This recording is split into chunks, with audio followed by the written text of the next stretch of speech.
नमस्कार, आप सुन रहे हैं रेडियो सेंट्रल न्यूज। मैं हूं बबली भाटिया। अब खबरें विस्तार से। देश में वैश्विक महामारी कोरोना वायरस संक्रमण के मामले बुधवार को 7.91 लाख के आंकड़े को पार कर गए, लेकिन राहत की बात यह है कि मरीजों के स्वस्थ होने की दर 62% से अधिक हो गई है। देश में बुधवार को मरीजों के स्वस्थ 62.37% पहुंच गई, जबकि मृत्यु दर महज 2.72% रही।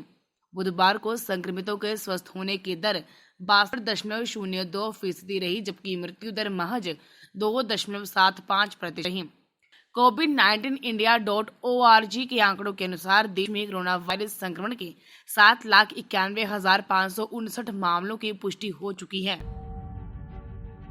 उत्तर प्रदेश के कुख्यात गैंगस्टर विकास दुबे और उसके 2 साथियों को मध्य प्रदेश के उज्जैन से गिरफ्तार कर लिया गया। पुलिस के एक वरिष्ठ अधिकारी ने इसकी पुष्टि करते हुए कहा कि दुबे को महाकाल पुलिस चौकी क्षेत्र से गिरफ्तार किया गया। वह सुबह महाकाल मंदिर में प्रवेश करना चाह रहा था, तभी वहां सुरक्षा में तैनात कर्मचारियों की सतर्कता की वजह से वह पहचान लिया गया। सूचना मिलने पर पुलिस भी सक्रिय हुई तथा उसके और उसके 2 साथियों को गिरफ्तार कर लिया गया। उससे पूछताछ की जा रही है।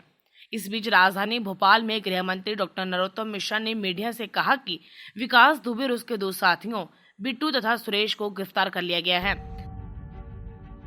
भारत ने कहा कि चीन के साथ सीमा पर वास्तविक नियंत्रण रेखा का सम्मान किया जाना चाहिए और किसी को भी इसे बदलने के लिए एक तरफा कार्रवाई नहीं करनी चाहिए।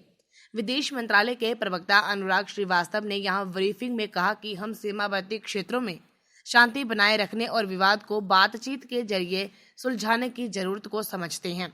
साथ ही हम भारत की संप्रभुता और अखंडता सुनिश्चित करने के लिए भी प्रतिबद्ध हैं। उन्होंने कहा कि भारत ने अपनी स्थिति कई स्तर पर स्पष्ट की है और हमारा रुख है कि गलवान घाटी में चीन का दावा किसी भी तरह स्वीकार्य नहीं है। उन्होंने कहा कि दोनों पक्षों के राजनयिक और सैन्य अधिकारी सैनिकों को पीछे हटाने तथा सीमा पर तनाव कम करने के लिए बैठकों तथा बातचीत का सिलसिला जारी रखेंगे। उन्होंने कहा कि दोनों देशों के बीच वर्किंग मैकेनिज्म के तहत अगली बैठक जल्द ही होगी। इस बीच भारत और चीन के सैनिकों के बीच पीछे हटने की प्रक्रिया का पहला चरण पूरा हो चुका है। प्राणघातक कोरोना वायरस के दिनों दिन बढ़ते कहर के बीच दुनिया भर में इसके संक्रमण से होने वाली मौतों की संख्या 5.5 लाख के पास पहुंच गई है, जबकि 1.20 करोड़ से अधिक लोग इससे संक्रमित हो चुके हैं। कोविड-19 के मामले में अमेरिका दुनिया भर में पहले, ब्राजील दूसरे और भारत तीसरे स्थान पर है।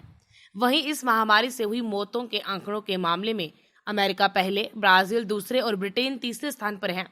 अमेरिका की जॉन हॉपकिंस यूनिवर्सिटी के विज्ञान एवं इंजीनियरिंग केंद्र CSSE की ओर से जारी किए गए आंकड़ों के अनुसार विश्व भर में कोरोना संक्रमितों की संख्या 1,20,12,125 हो गई है, जबकि 5,48,896 लोग अपनी जान गंवा चुके हैं।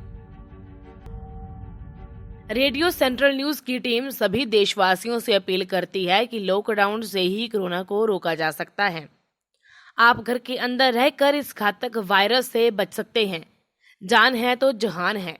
आपका ये कदम आपकी जान के साथ साथ पूरे देश को कोरोना वायरस के तांडव से बचा सकता है। इसलिए घर पर रहें, सुरक्षित रहें। धन्यवाद।